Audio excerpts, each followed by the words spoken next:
Welcome to ज्ञान मार्ग philosophy. Last lecture में हमने देखा था कि एरिस्टोटल ने प्लेटो की जो थियरी है उसको किस तरह से क्रिटिसाइज किया था। जब प्लेटो ने बोला कि वर्ल्ड ऑफ फॉर्म और वर्ल्ड ऑफ आइडिया दोनों डिफरेंट थिंग है, और वर्ल्ड ऑफ फॉर्म जो है यानी कि आइडिया वो इंडिपेंडेंट रियलिटी है, तो इसको एरिस्टोटल ने क्रिटिसाइज करके ऐसा एक नया थियरी दिया था कि आइडिया वो रियल नहीं हो सकता, और आइडिया को वो ट्रांसेंडेंटल वर्ल्ड में से इम्पेरिकल वर्ल्ड में लाए थे। और उन्होंने ये बताया था कि ओनली इंडिपेंडेंट रियलिटी है वो है सब्सटेंस, और सब्सटेंस जो है वो फॉर्म और मैटर से बना हुआ है। और एरिस्टोटल ने प्योर फॉर्म और प्योर मैटर की भी डेफिनेशन दी है, उसको भी समझाया है। तो हम ये देख पा रहे हैं कि एरिस्टोटल है और वो एक नेचुरलिस्ट थे, और वो इकोलॉजी से काफी मिलाव जुलाव रखते थे। तो आज हम देखते हैं कि एरिस्टोटल का सब्सटेंस क्या है। तो एरिस्टोटल ने पहले तो ये समझाया कि सब्सटेंस एक फॉर्म और मैटर है। सबसे पहले एरिस्टोटल ने ये समझाया कि कॉज एंड इफेक्ट का रिलेशन क्या है। तो अगर जो हमने पहले भी देखा था कि ये एक इफेक्ट और कॉज के बीच का रिलेशन क्या है। Every effect has their cause, मतलब कि इसमें एक स्टैच्यू है, ये हम देख पा रहे हैं, ये स्टैच्यू एक इफेक्ट है। एरिस्टोटल ने इफेक्ट के चार कॉज बताए हैं। किसी भी effect, every effect is result of four kind of cause. तो first cause is material cause, second is efficient cause, third is formal cause, और फोर्थ इज फाइनल कॉज। तो ये मटेरियल कॉज क्या है? मटेरियल कॉज ये है कि जो स्टैच्यू है, जो इफेक्ट है, उसको बनाने के लिए जो मटेरियल का जरूरत होगा, यानी कि एक पत्थर, वो मटेरियल है, वो मटेरियल कॉज है जिससे इफेक्ट कंस्ट्रक्ट होता है या डेवलप होता है। दूसरा है कि एफिशिएंट कॉज। एफिशिएंट कॉज यानी कि जो मोशन और एक्चुअल फोर्स जो लगाता है मटेरियल कॉज पे और इफेक्ट को प्रोड्यूस करता है। यानी कि कोई, ये मूर्ति को बनाने के लिए कोई आदमी जो रॉक को शेप देता है, वो आदमी हो गया एफिशिएंट कॉज। और एफिशिएंट कॉज में भी फोर काइंड ऑफ मोशन होते हैं।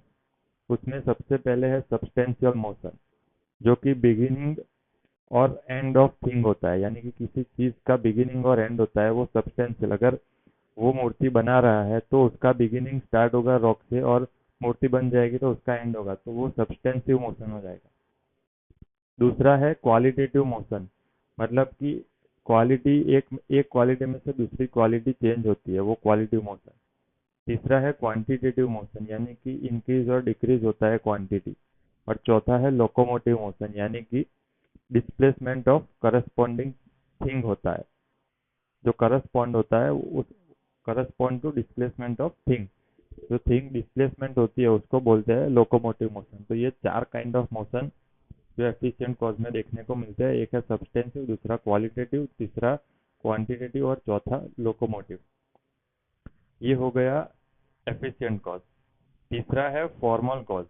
फॉर्मल कॉज, फॉर्मल यानी कि फॉर्म, जो कल्चर क्रिएट कर रहा है, जो कलाकार है, उसके माइंड में जो फॉर्म बनेगा पहले कि ऐसा मुझे बनाना है, वो हो गया फॉर्मल कॉज, जो इफेक्ट में परिवर्तित होता है। और लास्ट हो गया कि फाइनल कॉज। फाइनल कॉज को teleological evolution, evolution of unconscious, teleological evolution of universe भी बोलते हैं। इसको एक शब्द में बोले तो वो हो गया purpose. What is the purpose of this effect, यानी कि स्टैच्यू बनाया है उसका पर्पस क्या है, कि किसी की शोभा बढ़ाना या फिर किसी को मोटिवेट करना या फिर किसी की याद में अगर स्टैच्यू बनाया है, तो ये हो गया फाइनल कॉज। तो अभी ये चार कॉज है। एक है मटेरियल कॉज, फिर उसके बाद है एफिशिएंट कॉज, फिर है फॉर्मल कॉज, और लास्ट है फाइनल कॉज। तो ये जो मटेरियल कॉज है इसमें से बनता है, ये इसको मैटर बोला जाता है। और ये एफिशिएंट कॉज जो है, ये इम्पोर्टेंट थिंग है कि वो मटेरियल कॉज को फाइनल कॉज में कन्वर्ट करने के लिए जो डिजायर है उसको ड्राइव करता है, यानी कि final cause is the drive behind efficient cause. मतलब कि ये जो फाइनल कॉज है, यानी कि स्टैच्यू स्टैच्यू है, ये ड्रिवन फोर्स है, यानी कि ड्राइव करता है किसको, एफिशिएंट कॉज को, कि वो मैटर को डिजायर फॉर्म में ट्रांसफॉर्म करे। और एफिशिएंट कॉज और फाइनल कॉज दोनों को मिला के हम फॉर्मल कॉज भी बोल सकते हैं। तो ये चार कॉज को दो में कन्वर्ट कर देते हैं, तो हो गया एक मटेरियल कॉज और दूसरा हो गया formal cause. So the formal and material cause are the reason behind the form and matter. तो मटेरियल कॉज से बनता है मैटर और फॉर्मल कॉज से बनता है फॉर्म, जो कि ये मैटर और ये फॉर्म दोनों कंबाइन होके बनाते हैं सब्सटेंस। तो इस तरह से जो एरिस्टोटल का सब्सटेंस है वो बनता है। अभी क्वेश्चन ये आता है कि ठीक है, मैटर और फॉर्म तो बन गया, लेकिन ये मैटर और फॉर्म है क्या? What is the matter and form? तो एरिस्टोटल ने समझाया, ये क्वेश्चन आता है तो इसमें ऐसा लिखेंगे, matter is what becomes is matter, and form is what it becomes is form. यानी कि मैटर में से जो बनता है उसको फॉर्म बोलते हैं, व्हाट बिकम्स जो बनता है उसको मैटर बोलते हैं, और मैटर में से जो बनता है उसको हम फॉर्म बोलते हैं। और एरिस्टोटल का जो फॉर्म है वो प्लेटो के फॉर्म से काफी कुछ सिमिलैरिटी रखता है, लेकिन प्लेटो का जो फॉर्म था वो इंडिपेंडेंट था, बट एरिस्टोटल का फॉर्म इंडिपेंडेंट ऑफ मैटर नहीं है। यानी कि ये है मैटर और ये है फॉर्म, ये एरिस्टोटल का फॉर्म है, और ये है मैटर, ये है फॉर्म, ये प्लेटो का फॉर्म है। अभी इसको एग्जाम्पल से समझाने के लिए अच्छा सा एग्जाम्पल दिया हुआ है कि मैटर और फॉर्म दोनों रिलेटिव थिंग है। Matter and form are relative and fluid. इसको समझाने के लिए उन्होंने एक एग्जाम्पल दिया है कि ये है रॉक, रॉक में से बनता है क्ले, और क्ले में से बनता है पॉट। तो रॉक है, ये है मैटर, और इसमें से बनता है क्ले, यानी कि ये है फॉर्म। तो ये क्ले में से बाद में बनेगा पॉट, तो पॉट जो है वो हो गया फॉर्म, और इसका फॉर्म का ये हो गया मैटर। मतलब कि क्ले के लिए रॉक एक मैटर है और रॉक के लिए क्ले एक फॉर्म है। इसी तरह पॉट के लिए क्ले फॉर्म है, सॉरी, पॉट के लिए क्ले मैटर है और क्ले के लिए पॉट फॉर्म है। यानी कि ये रिलेटिव चीज है। तो मैटर है क्या? मतलब कि जो चीज इसमें एक चीज, एरिस्टोटल बताते हैं कि मैटर में एक पोटेंशियलिटी है, इससे वो फॉर्म में कन्वर्ट हो जाता है। तो the thing which transform into form, the thing which has potentiality to transform into something is known as matter, और ये है फॉर्म। तो इस तरह मैटर और फॉर्म को समझाया गया है एरिस्टोटल के द्वारा। एरिस्टोटल का मैटर जो है वो इनडिफाइनाइट है और इनडिटरमिनेट है, और जो फॉर्म है वो डिटरमिनेट है। इसके लिए एरिस्टोटल ने ऐसा समझाया है कि ये फॉर्म और मैटर दोनों सेपरेट नहीं हो सकते। They can be separate only in mental level, not in reality. तो ये हो गया इसका मैटर और फॉर्म। अभी एक कंसेप्ट है जिसपे बहुत बार क्वेश्चन आता है, वो है actuality and potentiality.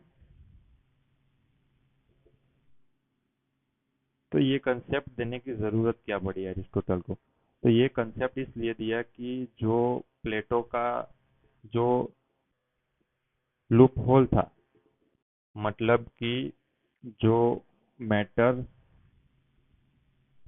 And form, यानी कि ये हो गया वर्ल्ड ऑफ ओपिनियन और वर्ल्ड ऑफ फॉर्म, इन दोनों के बीच जो ड्यूअलिस्टिक अनकॉम्प्रोमाइज था उसके बीच ब्रिज, यानी कि रिलेशन इस्टेब्लिश करने के लिए एक्चुअलिटी पोटेंशियलिटी का उसने थियरी दिया।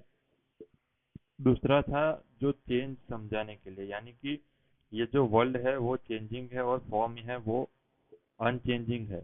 तो इसके बीच का जो रिलेशन है वो समझाने के लिए। चौथा ये है कि मेटाफिजिकल थियरी ऑफ नेचर को समझाने के लिए। और लास्ट चौथा ये है कि एग्जिस्टेंस ऑफ गॉड, इसकी पॉसिबिलिटी को इस्टेब्लिश करने के लिए एक्चुअलिटी पोटेंशियलिटी का प्रिंसिपल दिया। पहला तो ये होगा कि मैटर और फॉर्म के बीच का रिलेशन इस्टेब्लिश करने, दूसरा ये होगा कि थियरी ऑफ चेंज को समझाने के लिए, फिर थियरी ऑफ नेचर को समझाने के लिए, और गॉड के एग्जिस्टेंस को इस्टेब्लिश करने के लिए ऐसा किया गया। अभी समझते हैं कि एक्चुअलिटी और पोटेंशियलिटी का प्रिंसिपल है क्या। तो इसमें एरिस्टोटल समझाते हैं कि ये जो सीड है ये पहले छोटा प्लांट बनता है और बड़ा बड़ा होके एक ट्री बन जाता है। ठीक है? तो ये सीड में कुछ पोटेंशियल है, यानी कि पोटेंशियलिटी। इसको पहले समझते हैं। पोटेंशियलिटी यानी कि कैपेबिलिटी। इसकी डेफिनेशन क्या है? What is the potentiality? Potentiality is the capability of thing to transform into any possible thing. ये हो गया पोटेंशियलिटी। और दूसरा है actuality. Actuality is transformation of potentiality into existing thing।